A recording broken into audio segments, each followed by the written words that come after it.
Shalom bro and sis yang terkasih, kita berjumpa lagi dalam RHPS, Renungan Harian Pembawa Kabar Sukacita. Bersama saya Helena Dewi. Hari ini Sabtu 26 November 2022. Injil diambil dari Injil Lukas bab 21 ayat 34 sampai ayat 36 dengan perikop nasihat supaya berjaga-jaga. Saya beri tema berjaga-jagalah senantiasa. Saya terkesan dengan ayat 36. Berjaga-jagalah senantiasa sambil berdoa, supaya kamu beroleh kekuatan untuk luput dari semua yang akan terjadi itu, dan supaya kamu tahan berdiri di hadapan Anak Manusia. Berjaga-jagalah sambil berdoa menjadi pesan yang kuat dalam bacaan Injil hari ini. Yesus mengajarkan bukan hanya sekedar berjaga-jaga, tetapi juga harus disertai dengan berdoa. Berjaga-jaga artinya kita bangun, tidak tidur, selalu siap siaga, dan menjaga keselamatan. Hal ini juga mengingatkan kita jangan sampai kita tertidur secara rohani, yang bisa membuat kita lengah dan pencuri atau musuh dapat masuk dengan mudah ke dalam rumah kemah kita, menggoda dan menjerat hati. Karena itu, berjagalah dalam kewaspadaan, menjaga keselamatan kita. Jagalah hati dan selalu waspada, supaya kita beroleh kekuatan untuk luput dari apa yang akan terjadi, supaya kita tidak terjerat dalam godaan duniawi dan mabuk akan kesenangan-kesenangan dunia, kepentingan-kepentingan dunia, dan masih banyak lagi jeratan-jeratan dari si jahat.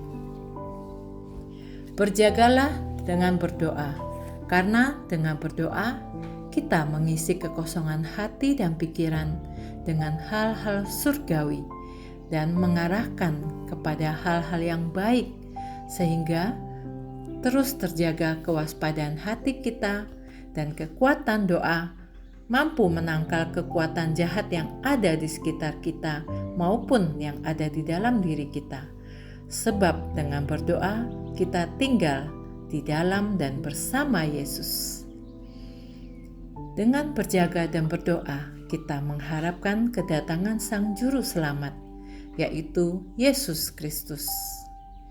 Bro and sis yang terkasih, Tuhan Yesus kembali mengingatkan saya untuk setia datang kepadanya dan berdoa. Setia itulah kuncinya.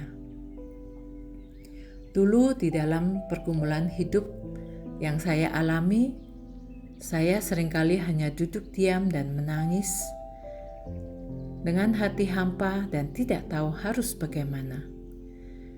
Nelangsa tidak karuan. Tetapi itu dulu ya.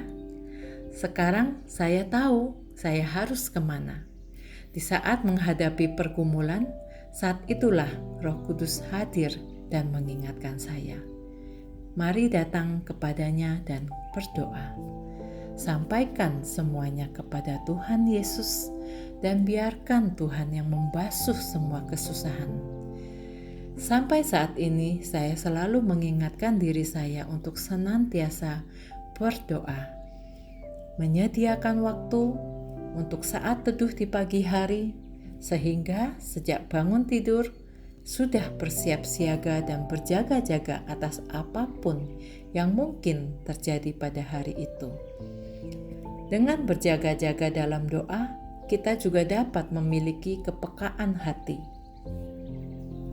sehingga kita dituntun untuk dihindarkan dari mara bahaya atau hal-hal yang tidak kita inginkan.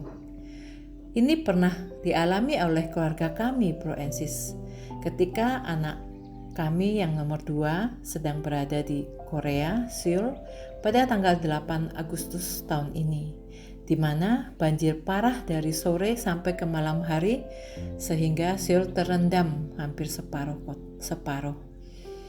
Sementara pesawat anak kami itu pada tanggal 9 Agustus atau keesokan harinya. Puji Tuhan, pada waktu itu anak kami memutuskan pada tanggal 8 sore ia sudah menuju ke bandara dan menginap di sana. Sehingga ia terhindar dari bahaya banjir dan dapat tetap ikut dalam penerbangan pulang ke Indonesia pada tanggal 9 Agustus.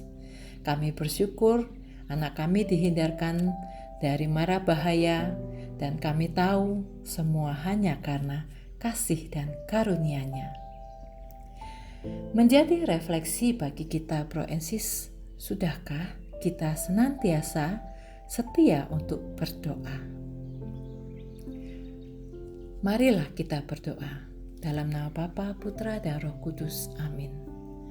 Tuhan Yesus, ajarilah kami untuk terus setia, berjaga-jaga di dalam doa, dan terus memelihara iman kami kepadamu.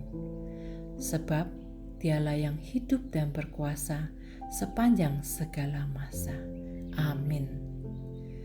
Dalam nama Bapa, Putra, dan Roh Kudus. Amin.